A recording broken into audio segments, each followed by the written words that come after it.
আসসালামু আলাইকুম রহমতুল্লাহ। প্রিয় বন্ধুরা, একখানা হাদিস যেটা আমাদের প্রত্যেকের শোনা জরুরি। আমাদের ন্যাক আমল আমরা ধ্বংস করে ফেলতেছি না জানার কারণে।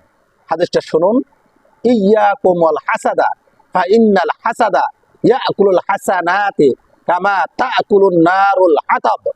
হুজুর পাক সাল্লাল্লাহু আলাইহি সাল্লাম ইরশাদ করেন, তোমরা হিংসা থেকে দূরে থাকো, কেননা হিংসা নেকিকে ধ্বংস করিয়া দেয়। যেমন আগুন শুকনা কাঠকে, অর্থাৎ আগুন যেভাবে একটা কাঠ আগুনের ভিতর দিলে পুরা শেষ হয়ে যায়, যে ব্যক্তি হিংসা করে তার নেক আমল ঠিক ওইভাবেই ধূলিসাৎ হয়ে যায়। ভাই, আমরা অনেকেই এই জিনিসগুলো জানি না। আমরা আজ অহংকারে লিপ্ত, কার থেকে বেশি অহংকার করবে এই নিয়ে আমরা লিপ্ত। সুতরাং ভাইজান, আমরা এই ভিডিওটা শেয়ার করে সবাইকে এই কথাগুলো শোনার সুযোগ করে দেই, যেন আমরা এই পাপটা থেকে বাঁচতে পারি।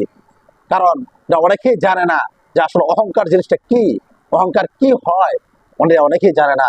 সুতরাং ভাইজান, বারবার আপনাদের কাছে রিকোয়েস্ট, এই ভিডিওটা শেয়ার করে সবাইকে দেখার সুযোগ করে দেন।